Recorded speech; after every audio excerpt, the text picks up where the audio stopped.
دوسرے جو مذاہب ہیں وہ خدا کو باپ نہیں کہتے، لیکن مسیح میں ہم خدا کو باپ کہتے ہیں۔ یہ ہمیں حق دیا گیا ہے، کیونکہ خدا کے کلام میں لکھا ہے کہ جتنوں نے یسوع کو قبول کیا، خدا باپ نے ان کو یہ حق بخشا کہ ہم اس کو باپ یعنی ابا کہہ کر پکارتے ہیں۔ اور اس بات کو یاد رکھیں کہ ہمارا جو خدا باپ ہے وہ آسمان پر ہے، اس کا تخت آسمان پر ہے، اور بہت سارے ایسی قومیں ہیں، مذاہب ہیں، وہ نہیں جانتے کہ ان کا معبود کہاں پر ہے، کس جگہ پر وہ ہے۔ لیکن ہم جو ایماندار ہیں، ہم جو خدا کے لوگ ہیں، جو مسیح میں ہم ہیں، ہم جانتے ہیں کہ ہمارا خدا جو ہے، ہمارا جو باپ ہے وہ آسمان پر ہے، اور لکھا کہ تیرا نام پاک مانا جائے۔ میرے عزیزو، آسمان پر فرشتے، آسمان کی جو مخلوقات ہے، یعنی فرشتے ہیں، 24 بزرگ ہیں، اور ایک بڑی جماعت 1,44,000 کی ایک بڑی جماعت ہے جو بغیر آرام کیے قدوس قدوس پکارتی ہے، ہیلیلویا کے، ہوشانہ کے نعرے لگاتی ہے، اور وہ خدا کا پاک نام مانتے ہیں۔ ان کی زندگیوں میں ایسا ہے، لیکن یہ ہمارے لیے ہے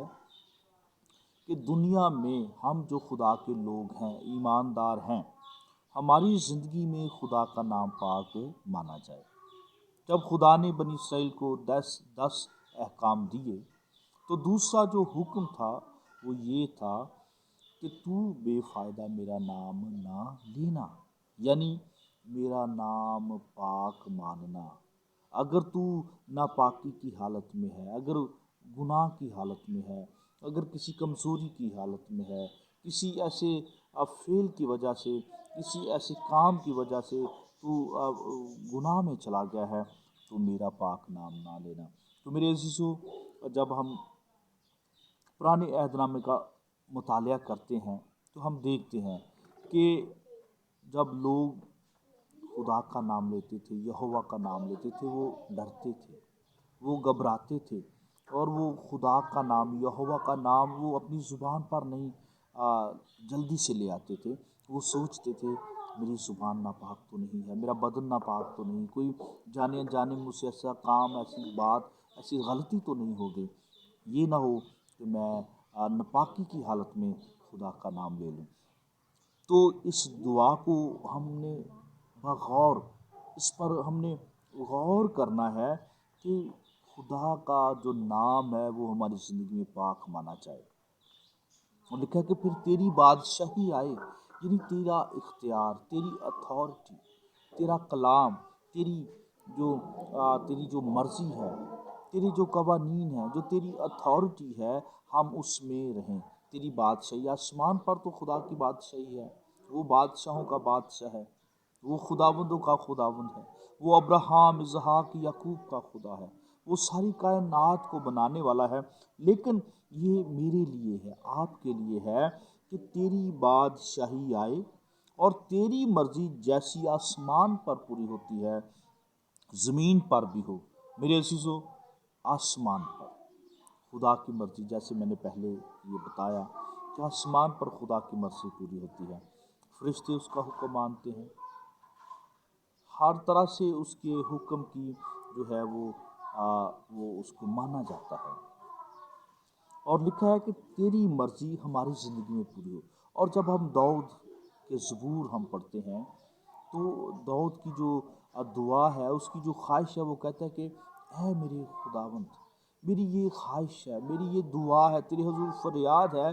کہ میری خوشی اس بات میں ہے کہ تیری مرضی میری زندگی میں پوری ہو۔ میری اور آپ کی بھی یہ دعا ہونی چاہیے داؤد کی طرح کہ اے باپ، تیری مرضی ہماری زندگی میں پوری ہو۔ اگر ہم خدا باپ کی مرضی کو پورا کریں گے اگر خدا باپ کی مرضی ہماری زندگی میں پوری ہوگی تو اس دنیا میں بھی ہمیں برکت ملے گی اور آنے والی زندگی میں بھی ہم اپنے خدا یسوع مسیح کے ساتھ رہیں گے، کیونکہ جب اس کی مرضی پوری کریں گے تو پھر ہم ابلیس کے ساتھ کوئی کمپرومائز نہیں کریں گے، گناہ کے ساتھ کوئی کمپرومائز نہیں کریں گے، اور ایسے کاموں سے جو ہمیں خدا سے دور لے کر چلے جاتے ہیں ہم ان سے کمپرومائز نہیں کریں گے، کیونکہ ہم یہ جانتے ہوں گے کہ ہم نے خدا کی مرضی کو پورا کرنا ہے، خدا کی مرضی ہماری زندگی میں پوری ہو۔ تو کیا ہماری روز کی جو روٹی ہے آج ہمیں دے، یہ ہماری نیڈس ہیں، یہ ہماری ضروریات ہے۔ جب ہم صبح ارلی مارننگ اٹھ جاتے ہیں، ہم دعا کرتے ہیں، بائبل پڑھتے ہیں، کام کے لیے ہم تیاری کرتے ہیں، تو یہ دعا جو ہے اس سے ہمیں آغاز کرنا چاہیے کہ خدا باپ آج تو جو میری ایکٹیویٹیز ہیں، جو آپ کی مصروفیات ہیں، جو آپ نے کام کرنا ہے، اسکول جانا ہے، کالج جانا ہے، جاب پر آپ نے جانا ہے، آپ نے جو بھی آپ کا کام ہے، آپ نے لیے برکت مانگنی ہے کہ خداوند آج کی روٹی تو مجھے دے، جو آج کی میری ضرورت ہے تو اس کو پورا کر، تو اس کو پورا کرے گا۔ اور جب یہ ساری باتیں ہم خدا کے سامنے رکھیں گے تو پھر وہ ہر روز کی روٹی ہمارے لیے پوری کرے گا، وہ ہمیں دے گا۔ اور یسوع مسیح نے کہا ان پرندوں کو دیکھو، تمہارا باپ ان کو دیتا ہے، نہ وہ بوتے ہیں، نہ وہ کاٹتے ہیں، نہ وہ جمع کرتے ہیں، لیکن تمہارا جو باپ ہے ان کو مہیا کرتا ہے۔ اور کل کی فکر نہ کرو، آج کا جو دکھ ہے وہ کافی ہے، آج کا کام جو ہے وہ کافی ہے، کل کا دن وہ خود آپ کے لیے فکر کرے گا۔ لیکن میں آپ کو یہ بتانا چاہتا ہوں کہ جب ہم صبح اٹھتے ہیں اپنی ساری نیڈز کو، جو ہماری ضروریات ہیں وہ خدا کے سامنے رکھیں گے اور پھر وہ ہماری ضرورتوں کو پورا کرے گا، کیونکہ کلام میں لکھا ہے، خداوند کہتا ہے کہ میں اپنی مٹھی کو کھولتا ہوں اور ہر جاندار کی خواہش کو پورا کرتا ہوں۔ اور لکھا ہے اور جس طرح ہم نے اپنے قرضدار کو معاف کیا ہے تو بھی ہمارے قرض ہمیں معاف کر۔ میرے عزیزو، میڈیکلی طور سے بھی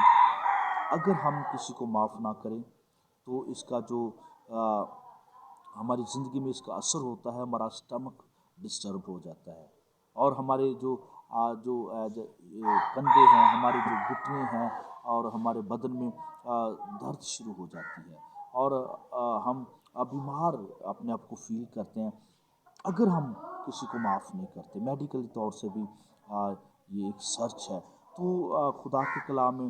لکھا ہے کہ اگر ہم کسی کو معاف نہیں کریں گے تو پھر ہمیں بھی معافی نہیں ملے گی۔ یسوع مسیح نے کہا کہ جس طرح ہم نے اپنے قرض داروں کو معاف کیا ہے تو بھی ہمارے قرض ہمیں معاف کر۔ اگر ہم کسی کو معاف کریں گے